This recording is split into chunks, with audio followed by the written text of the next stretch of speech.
Good morning, Will. You're on mute. Mute. There we go. Always a little bit of a technical challenge coming in. Morning, everyone. Thanks for joining Market Chameleon pre-market show live. Today is Wednesday. Morning, D. Good morning, Will. How are you? Good, good. Good morning, everybody. Thank you for joining us.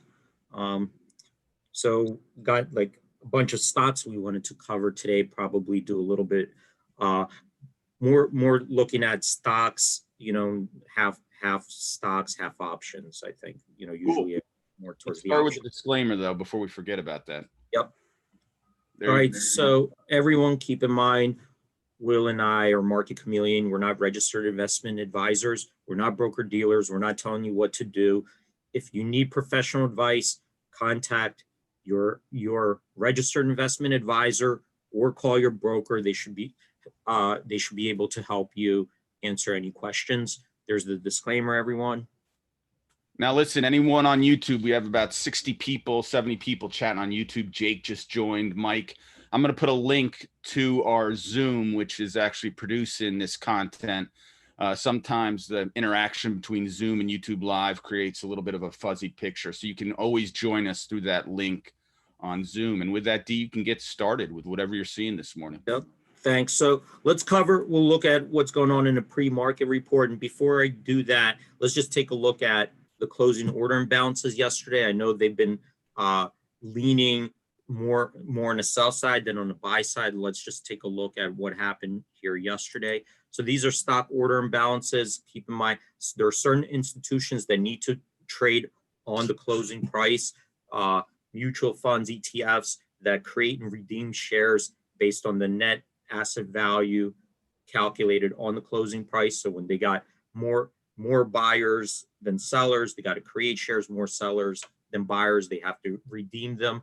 And that could create market on close imbalances. So here we see yesterday, 1.1 billion on the buy side versus 1.1 billion on the sell side. So that's very neutral, very heavy. We could see like prior to that, September 4th, we had 369 million on the buy side versus 2 billion on the sell side. September 3rd, 200 million on the buy side versus 1.9 billion on the sell side. September 2nd, 547 million on the buy side versus 1.1 billion on the sell side. And September 1st, again, 241 million on the buy side in notional terms versus 1.1 billion in notional on the sell side. So you could see here yesterday, after that big sell-off, it's actually evened out. Buy side 1.1 billion, and on the sell side 1.1 billion. So even there. So hopefully maybe that, at least in the intermediate term, not as much outflows coming in. So yesterday, just as much money coming in inflows as much as going out in outflows. So just wanted to bring that. Hey, D, while you're on that page, someone was asking if they wanted to see which was the largest buy notional value. How do you search for that? Can you? Yeah, so these are all the buy notionals here and sell. So you could just kind of just sort it like this, so $1.5 million in Visa. Sorry, that's in volume. So $316 million worth of buy on close order imbalance in Visa. Let me just sort. Hold on. So you can sort by clicking on any of the headers. Yeah, 54 million in Procter & Gamble, $41 million, $41.5 million in Coca-Cola. Again, these are just taken. It's not one order. These are accumulation from different different orders coming in throughout the day as these things are being accumulated, and then this is the imbalance at the end of the day. So here we could see that. Let's take a look at, again, if you want to do the sell, you could just do it this way. Let's take a look now. Let's see what's moving.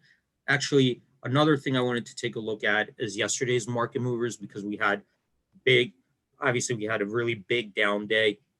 So I wanted to see which stocks Let's take a look at stocks that are over 50 billion shares or more. And let's take a look at, after big down day, what did these stocks tend to do the next day?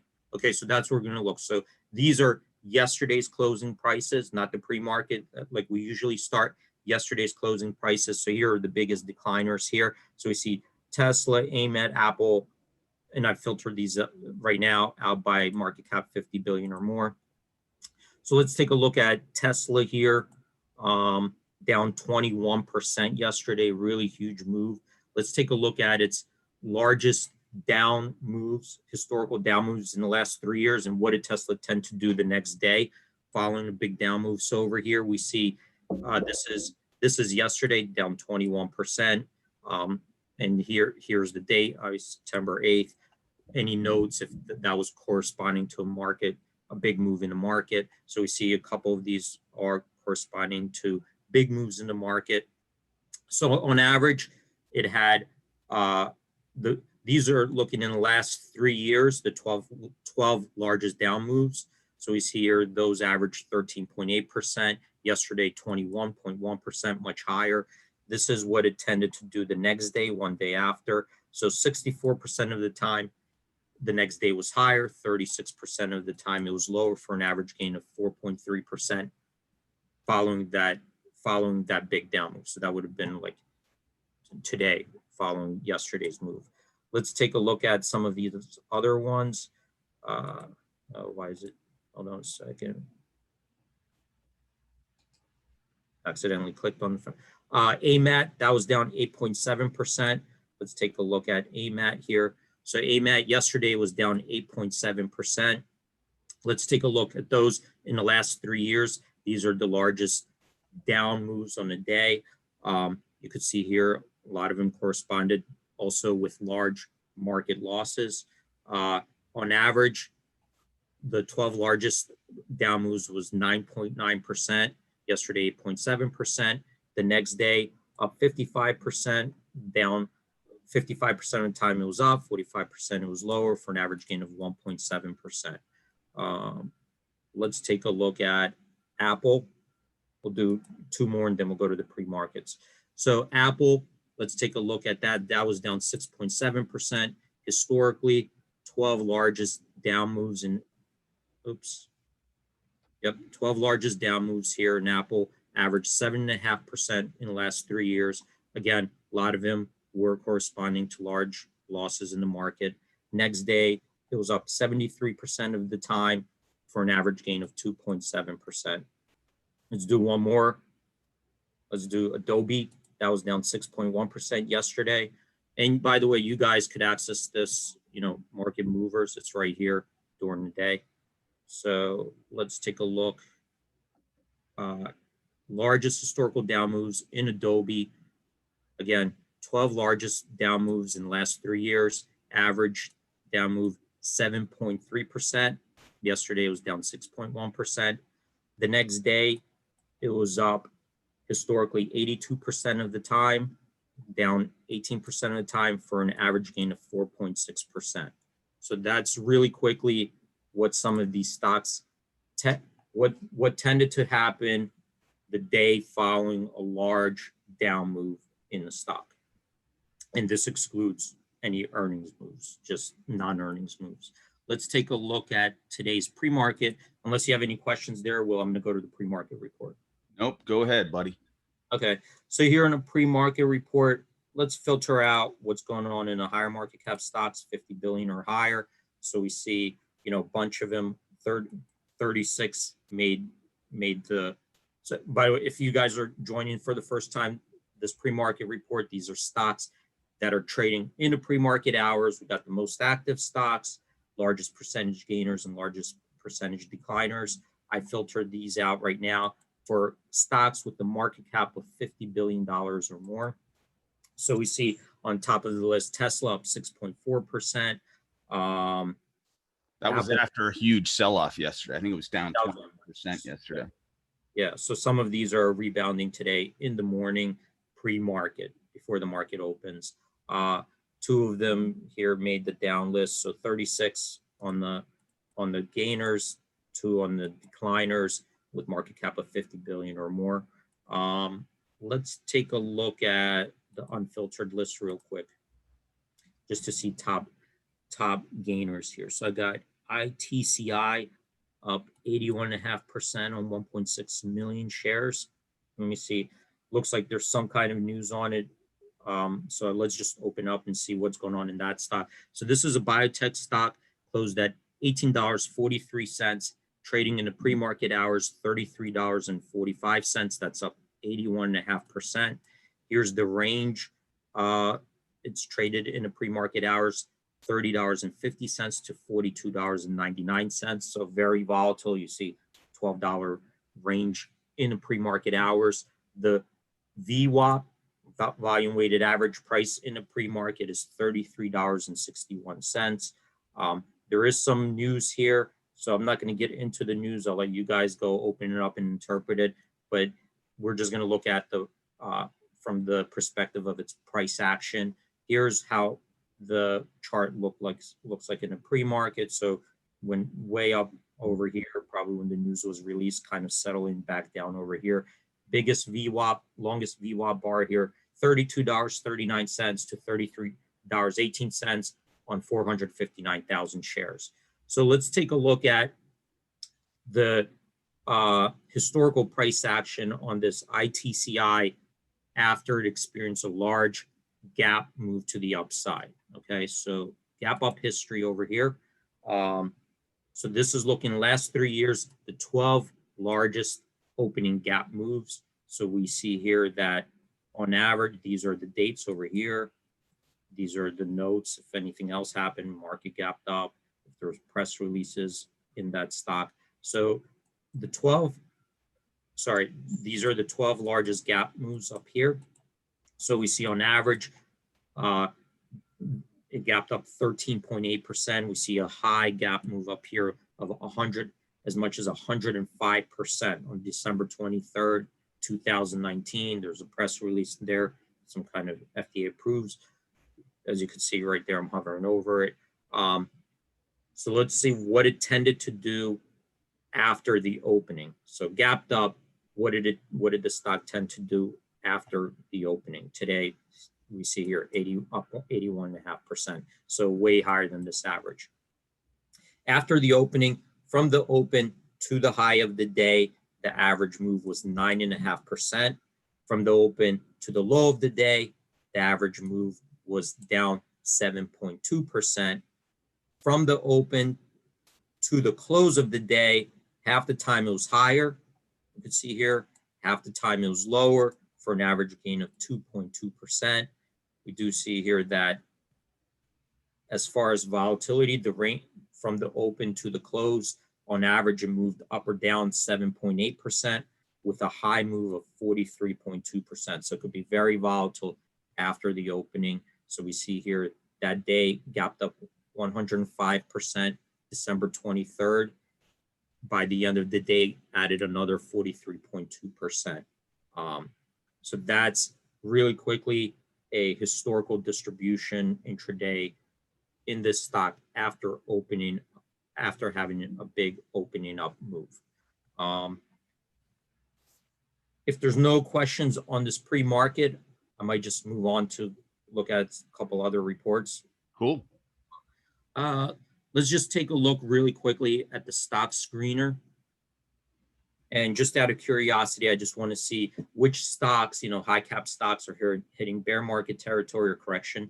So here on the correction side, let's take a look at correction territory. This is down more than 10% off its 52-week high, but not as much as 20%. After it goes below 20%, we consider that a bear market. So in correction territory right now, we got Apple, Amazon, Microsoft, Google, Facebook, MasterCard, NVIDIA. So you could see a lot of these are already in correction territory off more than 10% off its 52-week high.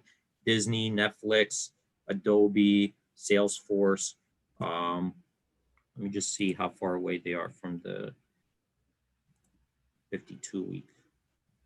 So here from the 52-week high, Apple's down 18.2%, Amazon 11.3%, Microsoft 13%, Google 11.6%. NVIDIA getting close, down 19.1%. Disney down 12.5%. Netflix down 11.9%. Salesforce, that's a high flyer, down 15.2%. Adobe down 13.9%. So you can see here, a lot of these high cap stocks are now in correction territory, including the QQQ over here, which is, let me take a look here. QQQ now down 11% from its 52-week high. Let's take a look at stocks that are in bear market territory. So these are 20% or more off their 52-week high. Got Tesla, JP Morgan, Bank of America, AT&T, Intel, Cisco, Exxon, Chevron, China Mobile, Shopify, Budweiser, Royal Dutch, IBM, Citigroup, Zoom. So a lot of these also were very high flyers, right? Like Tesla, Zoom, they went up really quickly, sold back down. It seems like only yesterday Zoom was at its high. It's incredible. Yeah, so just so really quickly ran up a lot and gave back a lot of it. So not necessarily, just from the fact that they went up so high, selling back down. But if you stick by that definition of 20% or more from its 52-week high, let's just see Tesla, how far that is now. That's 34% off its 52-week high. JP Morgan, 29%, Bank of America, 28.7%, AT&T, 25%, Intel, almost 30%, Cisco, 20.5%. What's this? Exxon Mobil, 49%. So these oil stocks have gotten hit really hard too. So that's really quickly just looking at the, at what's going on in the stocks themselves. Let's take a look now. If you don't have any questions on that, I'm going to go to see what's coming up in the earnings front. Perfect. Okay.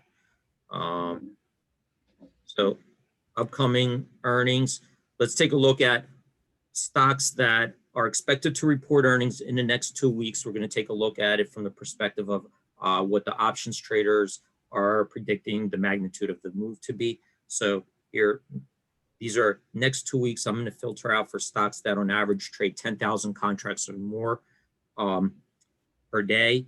That's option contracts. So we see here GME, that's expected to report today after the market close. The implied move in either direction right now is 24.8%. That compares to a historical 4-quarter average move in absolute terms of 7.9% and a 12-quarter average move of 9%. So that's 17% above the 4-quarter average, 15.8% above the 12-quarter average. The high move in the last 12 quarters was 35.5% in GME. Oracle, let's take a look at that. That's coming up tomorrow after the market close. Right now, as of yesterday's close, the straddle was implying a move of 6.4% in either direction. That compares to a 4-quarter average move of 8.4% and a 12-quarter average move of 5.9%. So we could see here, if you compare to the 4-quarter average, it's 2% below that. It's a 0.5% above the 12-quarter average. The high move in the last 12 quarters was 20.4%. This PTON, that's relatively new, right? Well, so we Peloton, yeah. Peloton. What do they do? Bikes. Oh, bikes. Actually, there's a real shortage on bikes right now. I know I was down the shore. I was looking to buy a bike, and they're like, 2-month wait. Yeah, no, you can't buy bikes anywhere. But these are actually exercise cycles in the house. Very high end. They have a monitor in the front, so you're riding. You're in a class, so it's a whole community. Just like we're building a community on YouTube Live. I mean, the chat's incredible. You got to look at it today. But so as you're riding, people are chatting. It's showing how many rides you have. So they've built a real community on top of this bike, which is the platform. Oh, that's awesome. Yeah, I think I think I know what you're talking about. I've seen commercials on that all the time. Yeah. So While you're on this screener, Bevan Jones was asking, is there any particular reason you're choosing over 10,000 option contracts? I'm just looking at just to filter out really quickly, the more liquid stocks, as far as options go, there's more options trading. So, the assumption is that the spreads are narrower, and it's easier to get it in and out of options. So that's just it's not necessary, but that's just one filter really quickly that I use just to get into the more liquid stocks. There you go, Bevan. There's your answer. Yeah, so it's up to you to go 5,000 or none, but just to filter, just to narrow down the search. That's why I do the 10,000 right now. Cool. Play. Let's take a look at that. What is that play? That's Dave & Buster's. All right, so that's also expected tomorrow after the market close.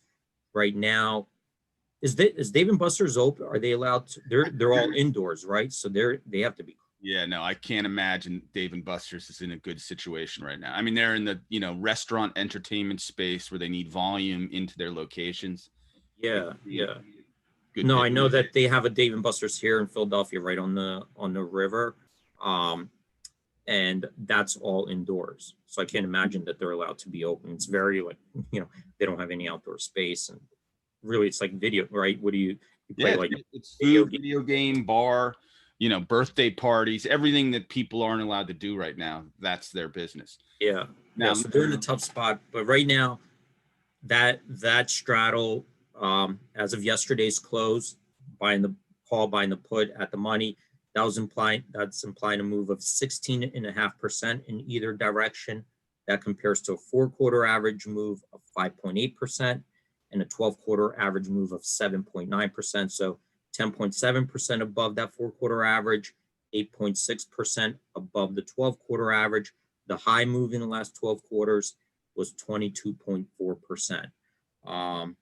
And what's interesting, I've been reading that a lot of these really hard hit stocks, a lot of the retailers have been actually getting into those, like, airlines and restaurants and stuff, waiting for like a big rebound. So that could be one of those stocks that got really hard hit.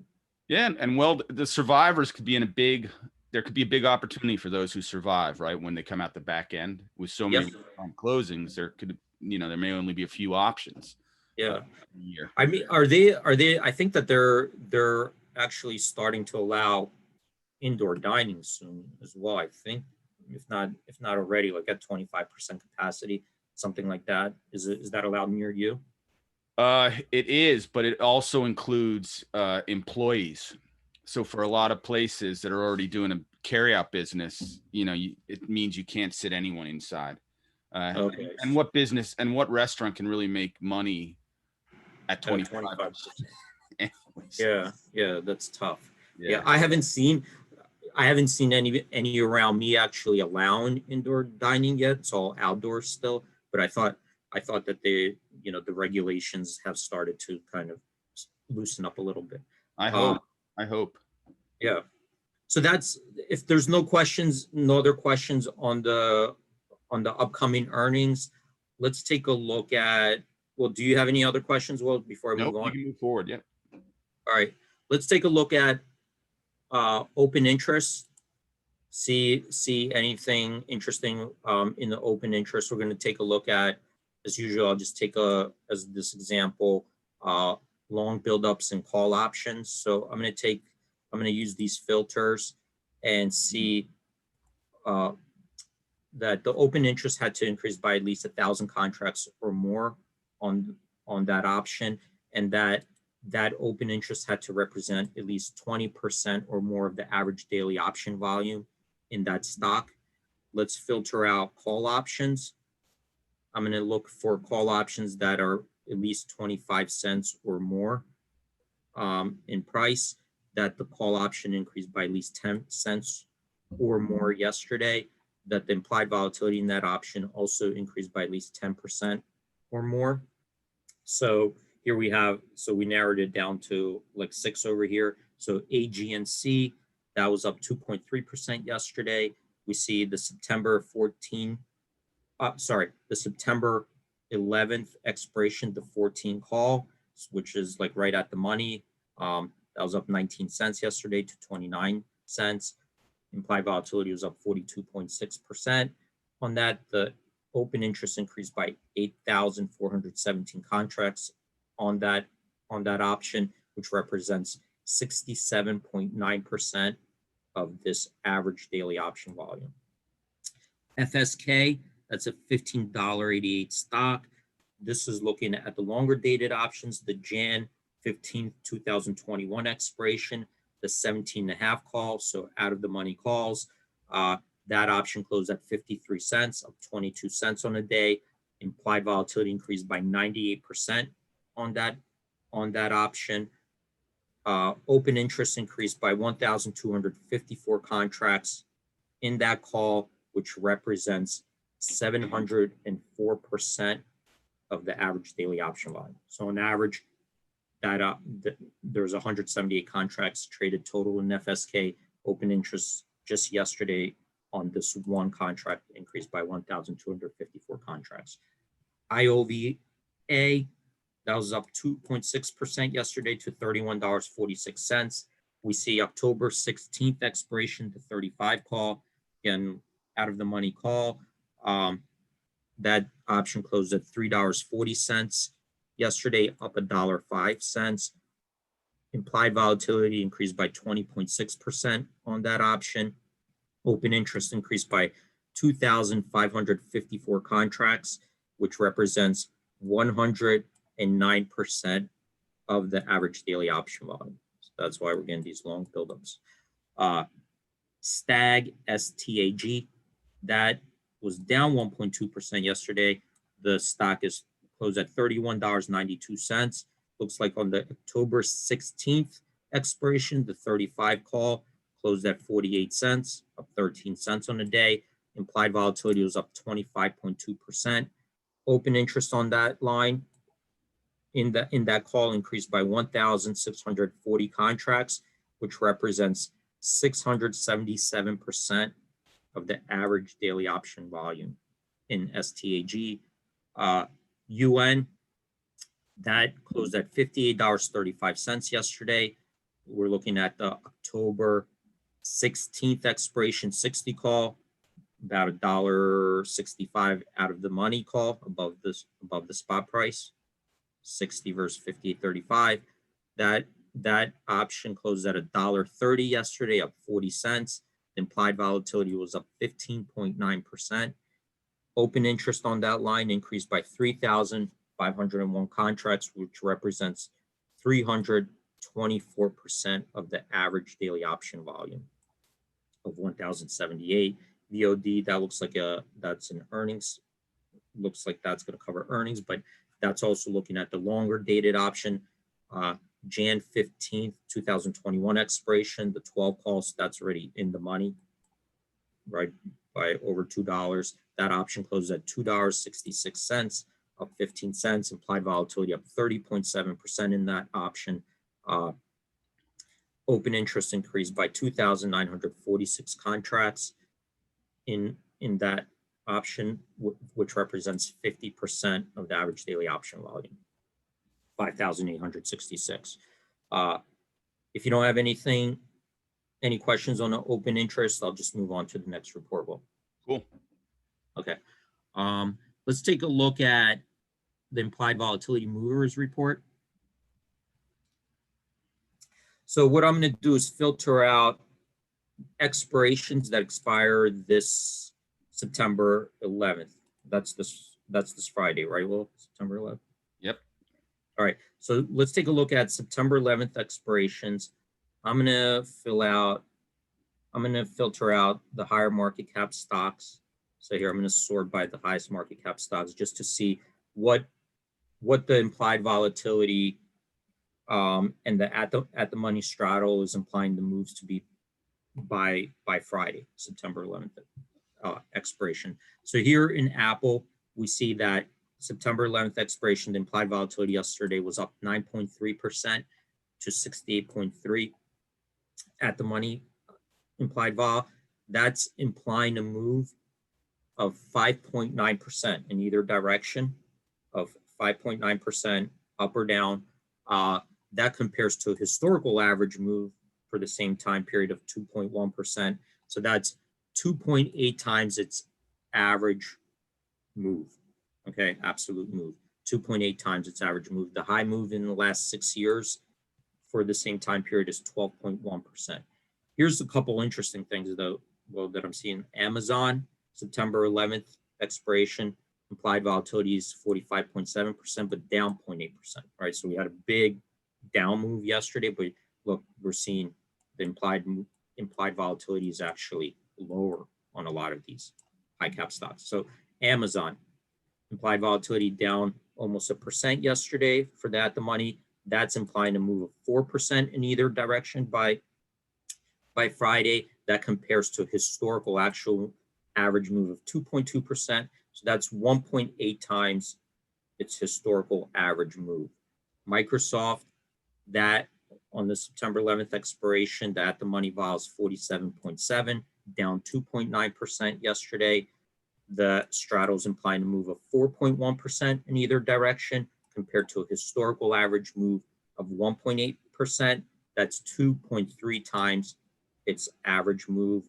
High move of that on that is 11.7% in the last 6 years. Google, also implied volatility in the September 11th expiration, implied volatility closed at 41.5. That's down 9.7% on the day. That straddle is implying a 3.6% move in either direction compared to a historical average move of 1.8%. So 2 times its historical average move. High move in the last 6 years, 12.3%. Let's take a look at Facebook. So Facebook, you can see we're down on all of them yesterday. Facebook is down 4.1%. Again, September 11th expiration, the at the money IV implied volatility closed at 47.6, down 4.9%. The implied move on that is 4.1% up or down compared to a historical average move, absolute move of 2.2%. That's 1.9 times its historical average, with a high move on that of 13% in the last 6 years. I know we're coming up now up to the close. I'm sorry, up to the opening bell. So I'll just stop right there, Will. Assuming there's no questions.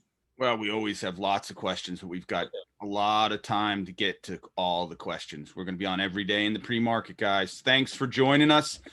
A thumbs up would be nice. It's always nice on YouTube. YouTube loves that. And remember, for all you new chameleons, subscribe to the YouTube channel. You get notification when any new videos come out.